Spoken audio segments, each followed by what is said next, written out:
Salut à tous, c'est Gladys, j'espère que vous allez bien. Aujourd'hui, je vous retrouve dans une nouvelle vidéo pour répondre à une question que voilà, je me suis posée et je me suis dit que ça pouvait être intéressant d'essayer de mettre des mots dessus et de voir ce qu'il en retourne. Clairement, je n'ai absolument pas préparé cette vidéo, mais je viens juste de filmer mon book haul du mois d'août que vous pouvez retrouver juste ici si jamais ça vous intéresse. Et je me suis rendu compte en filmant cette vidéo que je n'avais uniquement que des réceptions de livres. Et du coup, tout ça m'a amené à me poser la question suivante: est-ce que mes lectures sont influencées par les nouvelles parutions? Est-ce que le fait d'être en partenariat avec certaines maisons d'édition influence mes lectures? Et en même temps, est-ce que les réseaux sociaux n'influenceraient pas aussi mes lectures? Je pense que la réponse globale à tout ça est quand même globalement oui, mais j'aimerais aller un petit peu plus en détail dans cette réponse et voir ce qu'il en retourne. Je pense que ça peut être à la fois intéressant pour moi-même en termes d'introspection sur ma manière de consommer les livres, mais également pour vous, pour que vous puissiez voir un petit peu ce qu'il en est pour moi, et peut-être que ça vous amènera également à réfléchir à ce sujet-là, et si c'est le cas, n'hésitez pas à me donner vos réponses dans les commentaires, ou à reprendre cette vidéo-là si jamais vous voulez étayer un peu plus votre réponse, et dans ce cas-là, à me mentionner dans votre vidéo pour que je puisse la voir également. Alors, pour répondre à cette question, ou ces questions, finalement, je pense qu'il faut revenir un petit peu en arrière et voir comment fonctionnent des partenariats avec des influenceurs littéraires. Je parle ici non pas de partenariats rémunérés sur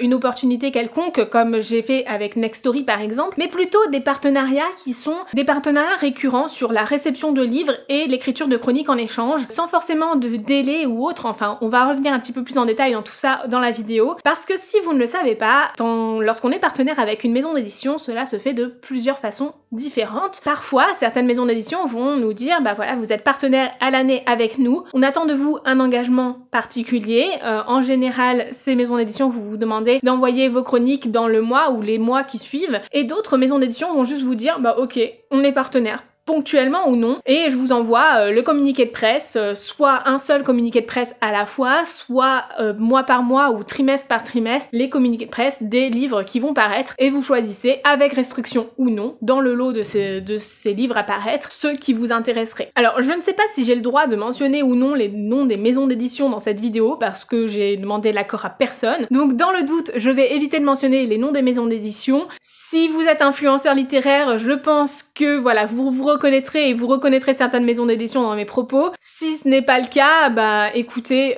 sachez qu'il n'y a rien de mal. Moi je trouve que tout se vaut, mais voilà, je préfère être honnête et juste vous donner les informations que j'ai de mon côté, sachant que je reçois des services de presse depuis maintenant un an en partenariat avec des maisons d'édition. Ouais, ça a commencé l'été dernier, donc voilà, ça fait vraiment un an complet. Alors, certaines maisons d'édition vont nous demander,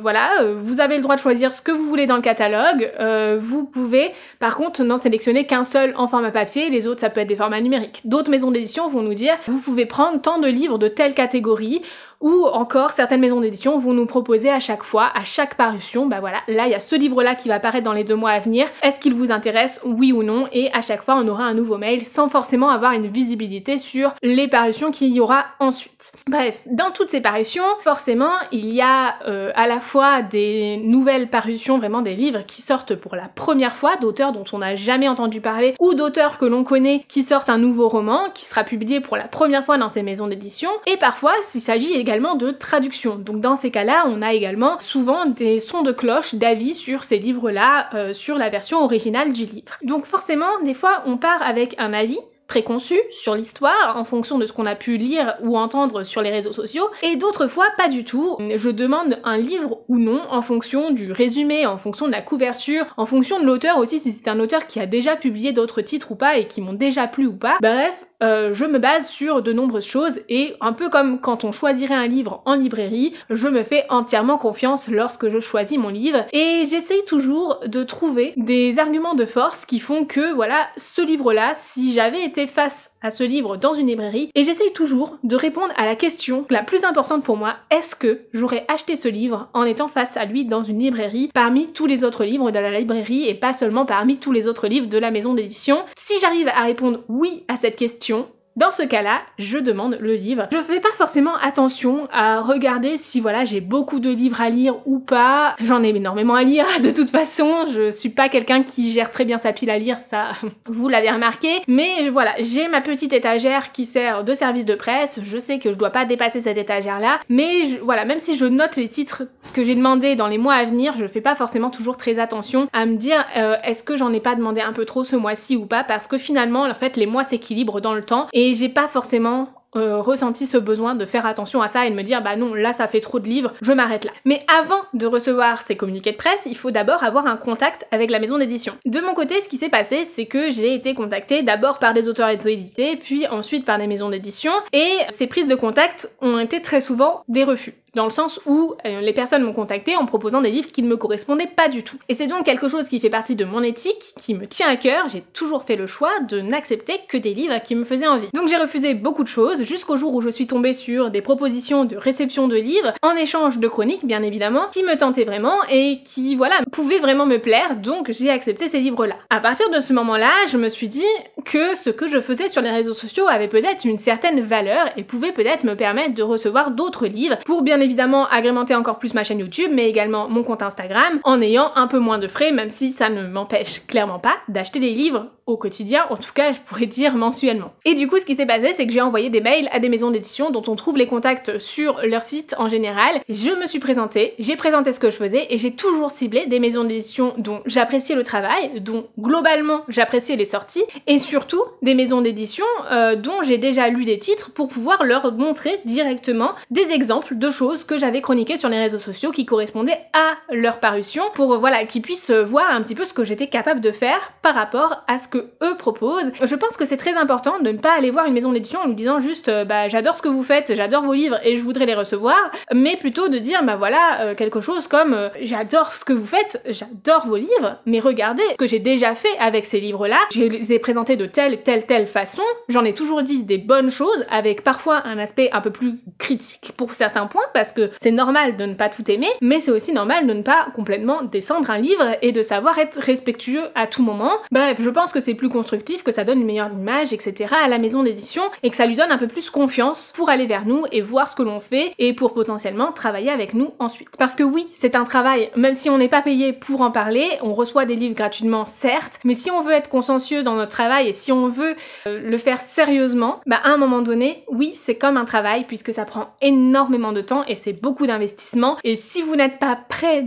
à le faire parce que à côté de ça, voilà, c'est votre passion, c'est votre loisir et vous comptez pas ces heures-là, bah je pense que ça ne vaut vraiment pas le coup de tenter de le faire pour juste avoir des livres gratuitement, parce que c'est pas le cas et c'est pas juste recevoir des livres gratuitement. Bref, maintenant que je vous ai dit tout ça, je vous ai donc expliqué comment j'ai pu prendre contact avec des maisons d'édition. Donc globalement, soit on reçoit des mails d'eux, soit on leur envoie des mails. Ça se fait aussi parfois par la messagerie Instagram. Personnellement, moi je n'apprécie pas trop le faire via Instagram parce que c'est pas pratique, c'est une application, enfin c'est un réseau social, c'est pas vraiment l'endroit où on va avoir des échanges plus professionnels. Du coup, en général, lorsque je reçois des propositions sur Instagram, je ne les accepte pas. Petit message pour les auteurs ou les maisons d'édition qui passeraient par là et qui se contentent de me contacter sur Instagram. Mon mail est très facilement trouvable sur tous mes réseaux sociaux et je considère que si la personne qui souhaite me contacter ne fait pas l'effort de me contacter par mail, c'est qu'elle n'est pas allée chercher très loin dans mon profil et que c'est pas vraiment mon profil qui l'intéresse, mais plutôt mon nombre d'abonnés, quand bien même il ne soit pas non plus mirobolant, il est quand même suffisamment important pour une sphère littéraire. Bref, de tout ça, finalement, ce qu'il en dégage, c'est que je n'accepte des livres que lorsque ces livres me font envie. Au-delà de ça,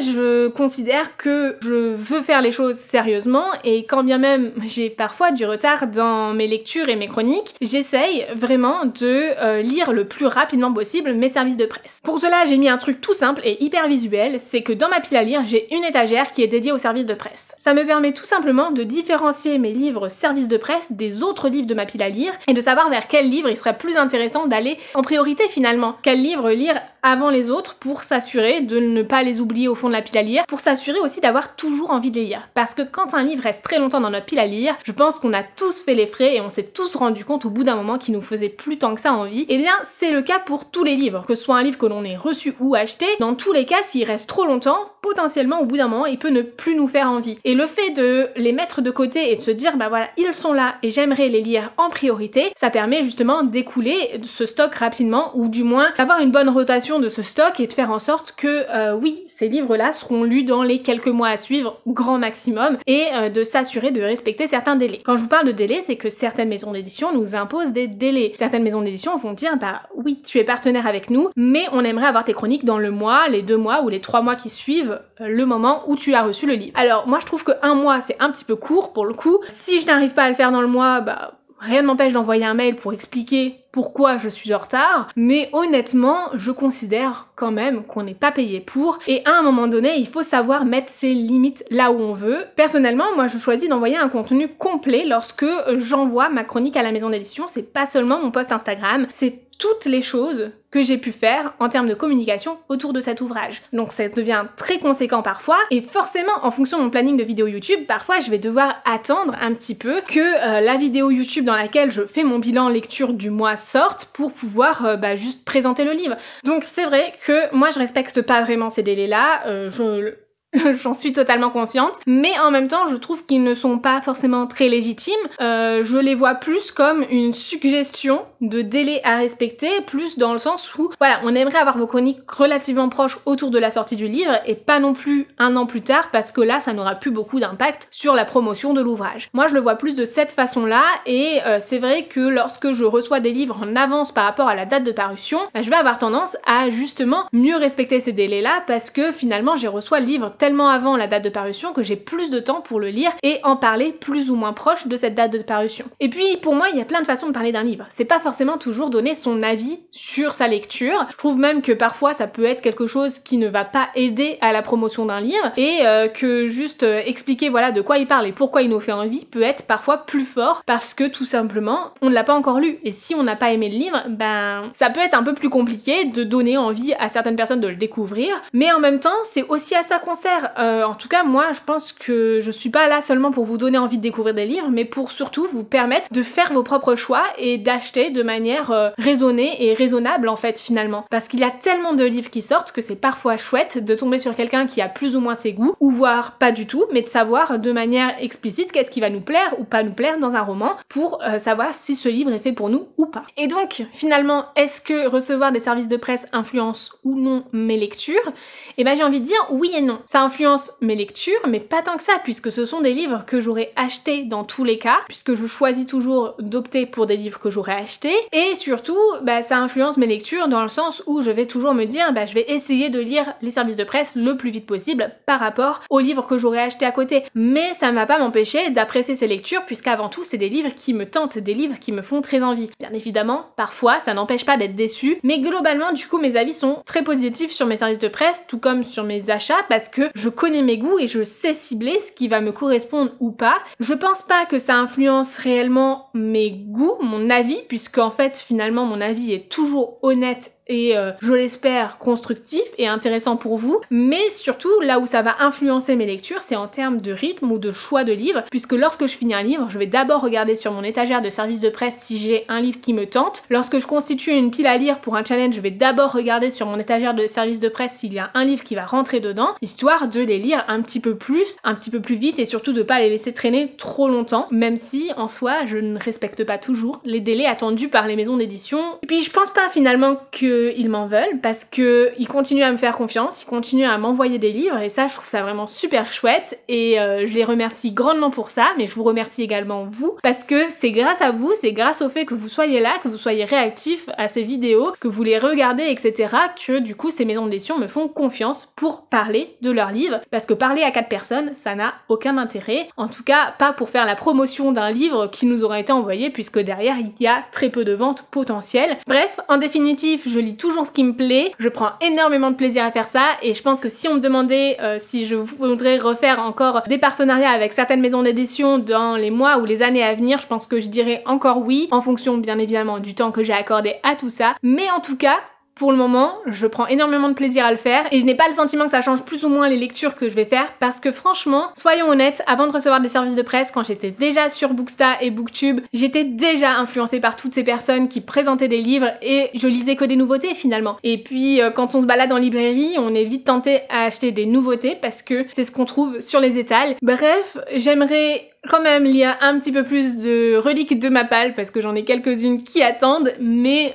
franchement, c'est juste que je trouve pas le temps de lire assez, c'est tout. Et je pense que ça n'ira pas en s'arrangeant. Voilà donc pour cette vidéo à cœur ouvert, j'espère qu'elle vous aura plu. Je ne sais pas si vous êtes reconnus dans mes propos ou pas, mais si c'est le cas, n'hésitez pas à me le dire dans les commentaires. Et puis si vous ne vous êtes pas reconnus dans tout ça, n'hésitez pas à débattre aussi. Les débats sont ouverts, hein, bien évidemment, dans le respect de chacun. Sur ce, je vous souhaite de très belles lectures, je vous fais de très gros bisous et je vous dis à très bientôt dans une nouvelle vidéo. Ciao!